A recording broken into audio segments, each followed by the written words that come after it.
The greatest occult secret is that it is all mind. And then there is an eternal living waters of life, called ether, out of which a mind can manifest that which it projects onto it. This is why they disguised ether into dark matter or dark energy to get the masses deceived and misguided. Ether is not supposed to be known by the common man, or the jig is up, you see. Ether shuts down the business of so many religions and so-called gods of this realm. Ether is the answer to zero-point energy, need I say more? As the waters of eternal life, is from where all energy comes. All consciousness is borrowed. And our minds are individualized to manifest unique experiences from the ether. The only difference between the malevolent occult and the divine spirituality seeker is simple. One uses the powers of the mind to manipulate others into submission, while the other uses the powers of consciousness to elevate him or herself in the world. The world is being run by the former.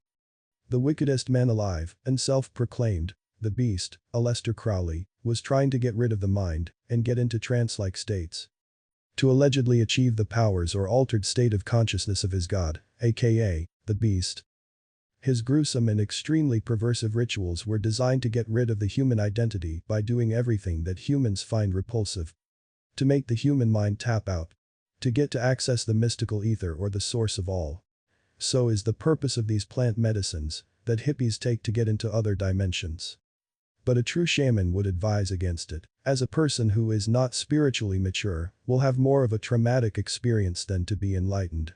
One cannot simply open a door and be enlightened. The consciousness of man must be prepared via practice to see what is beyond the veil. It is like electricity. Not every wire can handle the same amount of load or charge to move through it. If you force it, it will fry the circuit. This is why you simply are not given the 33rd degree of masonry. Just because you seem brilliant in the realm of the left brain. No matter how subversive and perversive the malevolent occult is, spiritual maturity is still required to advance. You can choose to use the unseen power for malevolent purposes, or for the good of all, as it is all mind. Religionists are quick to blame evil on Satan, but true opposition to God cannot exist. As there can only be one source or creator. All others that seem to have any power are borrowing it from the only source. The creator allows evil under the law of freedom of choice. Therefore, all spiritual power is borrowed. All life is one life, be it seemingly evil or good. Nonetheless, all magic or power lies in the intangible realm of one mind of God. What Buddha had said to have achieved in deep meditation, called the state of nirvana. That state of nirvana is the state of no mind, just God awareness. That is the entire pursuit of all these elaborate rituals of witchcraft and secret societies and magic. They are all trying to transcend their human limited self, to access the sea of potential that is loosely called God, or the void of infinite potential out of which all that is manifests. So when the Hermetics said, the all is mind, the universe is mental, they weren't being poetic but literal. There is nothing but God in this world, as Neville Goddard said, as all is one mind. So the point is, you are never lost. Save you self-persuade yourself that you are. You are never not loved. Save you fall into the state of lovelessness and dwell in it as your permanent home. To save yourself from any state, which is mental, you must change your dwelling place in the mind. You must assume a different concept of self. You can do this with words of affirmation or brute force persistence. But the best way was taught by Neville. That is, just assume that you already are that which you want to be. Imagine the feeling of the wish fulfilled. Get into a state akin to sleep that Neville taught, which is again a trance-like state of no mind. This trance state is what the so-called forbidden practices are all about. I am getting more and more unimpressed with the elaborate rituals in magic books. I have read a significant number of satanic rituals out of curiosity as to where they get their powers from. It is all smoke screens and mirrors. An elaborate illusion to get out of the human mind and reach the divine mind. They call it Satan, but there is really only one mind. Opposition to the one true God cannot exist by the very definition of God being absolute power. That is, there is nothing but God in this world. Perhaps Satan is a scapegoat. We humans have created to offload our own wickedness onto an external being and renounce our own personal responsibility. The origin of Satan in historical perspective is very interesting, as it has been attributed to several beings or a group of beings. Lucifer, the fallen angel, is sometimes made synonymous with Satan, and some people are extremely opposing to this idea, saying that Lucifer and Satan are two different things. More accurate personification of the light bearer is the sun, which is the most worshipped god of this world. Most people worship the sun and don't even know it. Then there is Yahweh, the God of the Old Testament, who often behaves very much like the adversary rather than an all-loving benevolent Father God. Gnostics had different ideas about Yahweh, and there is literature pointing towards Yaldabaoth and Yahweh being one and the same. Even further back we go and we find Enlil of the Sumerian tablets, who fits in perfectly into the profile of Satan. Enlil was a blood drunkard, genocidal maniac. But he was a being of flesh and blood just like us. So the point is, the portrayal of Satan reeks of human imagination and deeds. So any man who goes against the natural laws of the universe stands with Satan. And that is what the controllers of this world and secret societies are doing. They wish to be gods, so they are acting out as Satan, but can a group of minds participate in an elaborate ritual and create a mental deity to serve their end? Yes, this is exactly what happens. As all is mind. The universe is mental. To the degree you can brainwash yourself, or in the religionists' terms, present absolute faith in your certain deity, you will create it. It will serve your end. As it is all mental. This is why I just cannot move myself to be impressed with seeking more knowledge about the occult. It all goes full circle to the same old thing. The Kabbalah and Gematria and the likes of astrology are all trying to understand and somewhat control this matrix, but this matrix changes. As it is mind over matter. And the collective mind continuously changes. Don't confuse astrology with astronomy though. All the scriptures of this realm are written in the heavens. This is way out of the scope of this video, but I had to validate the ancient wisdom of the heavens. The heavens can predict certain events that mark the exodus of souls who have graduated. This realm is cyclical in the collective. But in the personal, you pretty much make up your own reality. Nonetheless, occult, be it good or bad, seeks one thing, the great void of infinite potential. In scientific terms, the so-called dark matter, or the ether. Now, can you use the void to hurt others? Yes, you can. It is infinite potential, and infinite contains negative and positive. Can you use the void to manifest hell on earth? Yes, you can. As Christ said, the kingdom of heaven is within you. Well, I think it was implied that the realm of hell is also within you. This reality is a game for the immortal within us to enjoy. This immortal self is the individualized aspect of the only thing that is real. That is God. And this individualized aspect of the all is seeking to know itself via experience. From infinite vantage points. This is why the Satanist, the Magus, and the religionist are all seeking so desperately to connect with some higher power. They are all looking for the same thing. But the religionist sees an angel. The Satanist sees a beast with horns. And the Magus sees a spirit. Aren't they seeing what they have accepted to be the face of the divine? But it has been long known that what God is, cannot be understood in its entirety. Because infinite cannot be confined to a finite concept. Therefore, we can only know God by becoming one with it. In the stillness of our being. There is no way to describe it, it can only be experienced. But I tell you, it is all mental. This is why it is so fleeting. In this world of illusions, you will keep on searching for it. You will read book after book forever seeking the divine. You will join one secret order after another and one religion after another. Only to be brought back to square one. It is all mental. But if this in any way discourages you, then you have missed the whole point. If it is all mental, can it be changed by simply changing your state of being? Yes, it can. All it requires is self-persuasion. You do not have to break your forehead on the veiling wall to get what you want. You just commune with your own heart, upon your bed, as Neville Goddard said. And change yourself from within. And this world of illusions rearranges itself to conform to the wishes of the immortal.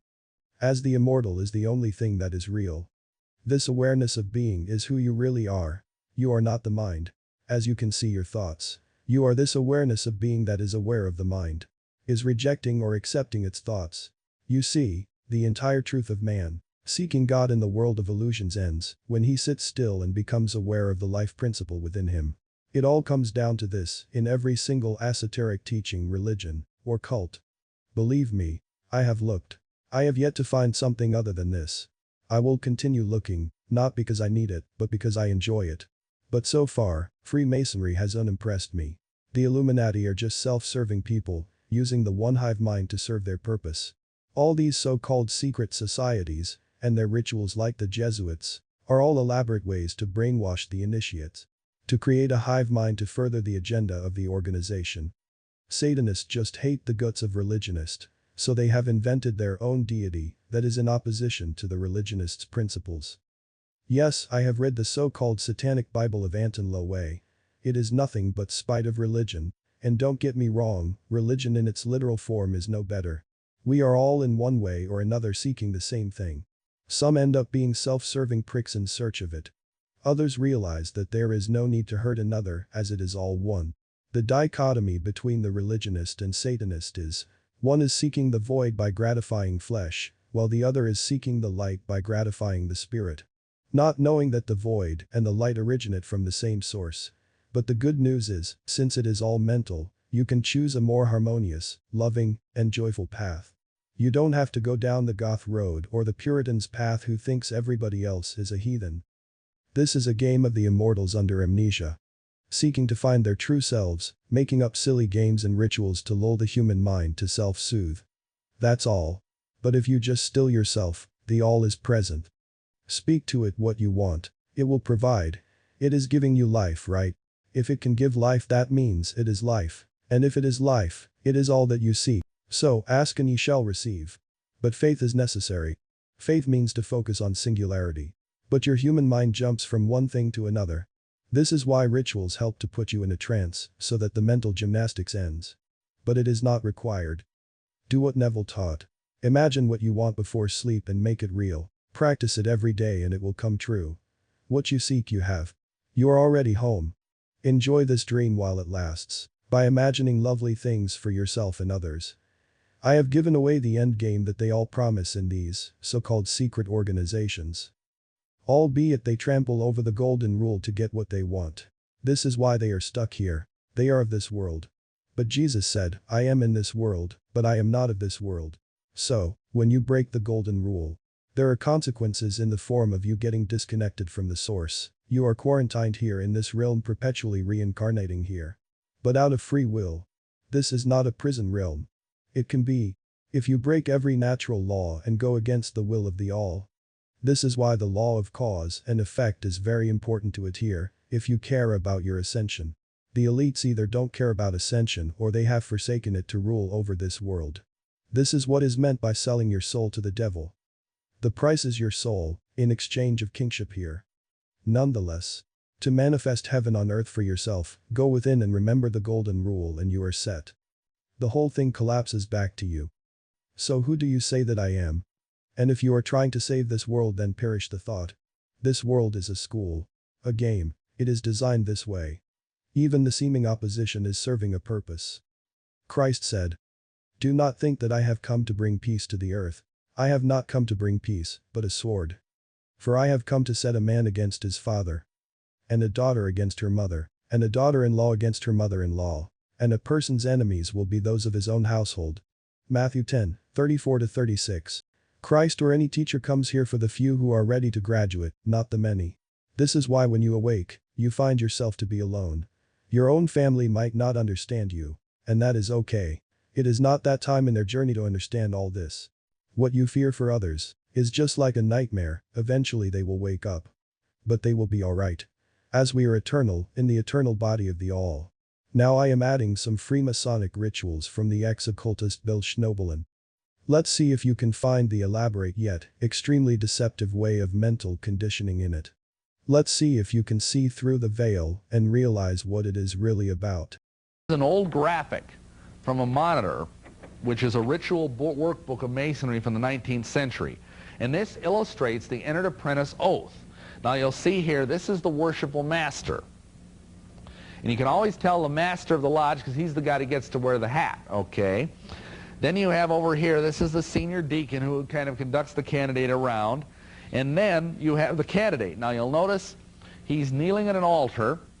This foot is barefoot, you can't tell, but the other foot has a little sandal on it. He's neither naked nor clothed, barefoot nor shod. He's hoodwinked, and he has a cable tow or rope around his neck. And he's been divested of all metal. And in this condition, he is led to the door of the lodge. Now, what's the problem with these oaths? Well, first of all, there's the whole thing of a pig in the poke. Now, I don't know how many of you have heard that expression, but basically a pig in the poke is when you're asked to buy something and you don't know what it is. Like say, for example, if I came up to you and I said to you, okay, I got this great car, I want $15,000 for it, but it's locked in the garage and you can't see it. Give me your money. Give me the money and I'll give you the pink slip. Now, how many people would do that? I mean, not very many, you know, unless it was your dad or something that was going to sell you the car. I mean, you'd want to see the car. But yet in Masonry, you are asked to swear an oath and you don't know what that oath is. Now, this master, he comes up to the guy and he says, you're going to swear an oath. It's my pleasant duty to inform you that there is absolutely nothing in this oath that will conflict with your duty to God, your country, your neighbor, or yourself. Having been said this, if you wish to proceed, say I will and repeat after me. Now, first of all, that's a bald-faced lie. There's a lot of stuff in that oath that conflicts with those things. But of course the guy doesn't know it. Now on top of that, this guy is kneeling blindfolded. He doesn't know what's around him. For all he knows, there might be 25 wackos in black robes with daggers waiting to pounce on him or something, because the Masons try and scare the guy. I mean, think kind of like fraternities or initiation ceremonies, you know. They try to get the guy nervous and everything, so he doesn't really know what's going on. So basically he says, okay, I'll go along with it. Now his hands are on the Bible here, you'll notice. They're resting on the Holy Bible, square and compass. And in this position, he gets to take the oath. Now these oaths are doozies, and I'm not going to bore you because the shortest oath takes about 5 minutes to recite. So instead I'll just give you the best part. Okay? These are some examples. Now say, for example, you were taking the entered apprentice oath. The end of that oath, and I'm going to recite this word for word, you say, all this I most solemnly and sincerely promise and swear with a firm and steadfast purpose to keep and perform the same, binding myself under no less a penalty than that of having my throat cut across, my tongue torn out by its roots and buried in the sands of the sea, where the tide ebbs and flows twice in 24 hours, should I ever knowingly violate my entered apprentice obligation, so help me God, and keep me steadfast in the due performance of the same. Now, think of that. So help me God. And then the worshipful master says, in token of your sincerity, kiss the book which is before you, which is the Holy Bible.